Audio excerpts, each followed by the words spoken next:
படித்தவர்கள் தான் ஜெயித்தார்களா அப்படின்னு இன்டர்நெட்லாம் போய் பார்த்தீங்கன்னா, வாட்ஸ்அப்லேருந்து தொடங்கி சோஷியல் மீடியாலாம் என்ன படித்து எவன் ஜெயிச்சிருக்கான், படிக்காதவர்கள் தான் மிகப்பெரிய வெற்றி எடுத்திருக்கிறார்கள். சச்சின் தெண்டுல்கர் படித்தாரா, காமராஜர் படித்தாரா, மார்க் ஜூக்கர்பர்க் படித்தாரா, அவர் பில் கேட்ஸ் படித்தாரா, அவர் படித்தாரா, ஆயா படிச்சுதா அப்படிலாம் கேட்குறோம். அதுக்கப்புறம் ஒரு 10 பேர் சொல்லுங்க. படிக்காமல் ஜெயித்தவர்கள் 10 பேர் சொல்லிட்டீங்களே, 11ஆவது ஒரு ஆளை சொல்லுங்க. எவனும் கிடையாது. படிக்காம ஜெயிச்சவன் 10 பேரை நீங்க சொல்லுவீங்கன்னா, படிச்சு ஜெயிச்ச 10 லட்சம் பேரை நான் சொல்லுவேன். படிப்பு ரொம்ப முக்கியம். Don't take it in a wrong sense. உங்களை திசை திருப்புகிறார்கள். கல்விதான் நமக்கு முக்கியமானது. அறிவுதான் அற்றம் காக்கும் கருவி. தமிழ்நாடை போட்டு இந்த ரவுண்டு கட்டுறானுங்களே, இந்திய திணிக்கிறேங்கிறானுவோ, நீட்டில் கொண்டே சொருகிறேங்கிறானுவோ, லெஃப்ட் லாப் வைக்கிறானுவோ, ரைட்டில் திருப்புறானுவோ. நம்ம பசங்களாம் லெஃப்டில் இண்டிகேட்டர் போட்டு ரைட்டில் திருப்பிடலாம். எழுதி வச்சுக்கோங்க, இன்னும் 1 வருஷத்துக்கு அப்புறம் இதே நீட்லையும் டாப்பர் நம்ம பையன் தான் வருவான். அந்த ஃபார்முலாவை பிடிக்கணும், அவ்வளோ மட்டும்தான். நீங்கள் எங்கே வேணாலும் சொருங்க, ஒன்றும் பண்ண முடியாது. அப்போ education is very much important. Kamarajar வந்த பிறகுதான் தமிழகத்திலே கல்வி பெரிய அளவுக்கு தலை தூக்கியது. பசி இருக்கிற பிள்ளையால் படிக்க முடியாது நினைத்த காமராஜர் மதிய உணவு திட்டத்தை அறிமுகப்படுத்துகிறார். ஏழை பிள்ளை படிப்பதற்கான வாய்ப்பை பள்ளிக்கூடத்தில் உருவாக்கணும். சாப்பாட்டுக்கு வழி இல்லாத பிள்ளை எப்படா படிப்பான்னு சொல்லி யோசிச்சு அவர் அதுக்காகத்தான் கொண்டு வந்தார் இல்லையா.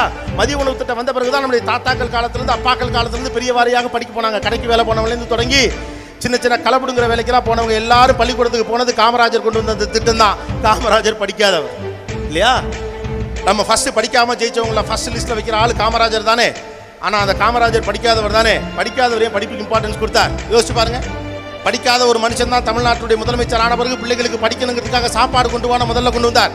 அதுக்கப்புறம் இந்த சத்து உணவு திட்டம் அடுத்தடுத்து கண்டுபிடினாங்க. ஏன் படிக்காத ஒருவர் ஏன் படிக்க வேண்டும் என்று பிள்ளைகளுக்கெல்லாம் ஆசைப்பட்டார். படிக்காத என்னாலே இவ்வளவு செய்ய முடியும்னா என் பிள்ளைங்க எல்லாம் படிச்சா என்னெல்லாம் செய்வாங்கன்னு அவர் கண்ட கனவு தான் இன்னைக்கு முன்னால உட்கார்ந்துருக்க இத்தனை 1000 பேரும். இவ்வளோ பேரும் அதான். நீங்க போய் சொல்லுங்க, அந்த தம்பி கோபப்பட்டால வடநாட்டில் வரவங்களாம் தமிழ்ல பேசணும்னு சொல்லிட்டு போய் வடநாட்டில் கேட்டு பாருங்க. வறுமை இருந்தா பிள்ளையை வேலைக்கு கூட்டிட்டு போயிருவான், வறுமை இருந்தா செங்கச்சூளை கூட்டிட்டு போயிருவான், வறுமை இருந்தா ஆணி அடிக்கிறது கூட்டு போயிருவான். உசுரே போனாலும் பிள்ளையை படிக்க வைக்க நினைக்கக்கூடிய அப்பனாத்தா இருக்கிற ஸ்டேட் இதான். ஏன்? why? The final destination for parents here is education. குண்டுமணி தங்கமாவது கழுத்துல போட்டுக்கணுங்கிற பண்பாட்டு பின்னணியிலேருந்து வந்திருந்தாலும் கூட பிள்ளைக்கு ஸ்கூல் ஃபீஸ் கட்டணுங்கிறதுக்கான மஞ்ச கைத்தை மட்டும் கழுத்துல போட்டுக்கிற அந்த குண்டுமணி தங்கத்தை அடமான வச்சு பிள்ளைக்கு ஸ்கூல் ஃபீஸ் கட்டுற அம்மா இருக்கிற ஊர் இந்த ஊர். The purpose of education is bigger here. It is not an easy job. You guys can't take these things easy. Social மீடியாவில் விளையாட்டுத்தனமா படிப்பு ஒண்ணுமே கிடையாது, உங்களை ஏமாத்துறவங்க பக்கம் போகாதீங்க. அவெல்லாம் மக்கு பையன். We have to educate ourselves.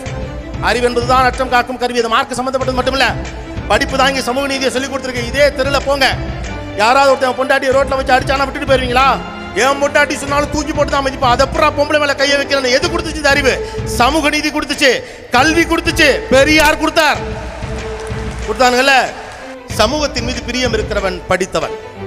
இந்த சமூகத்துடைய பிரச்சனைகளை களையெடுக்க வேண்டும் என்று நினைக்கிற பெண் படித்தவள். இந்த சமூகத்தில் மாற்றங்களை கொண்டு வர வேண்டும் என்ற தவிப்போடு இருக்கிற ஒருவன் படித்தவன்.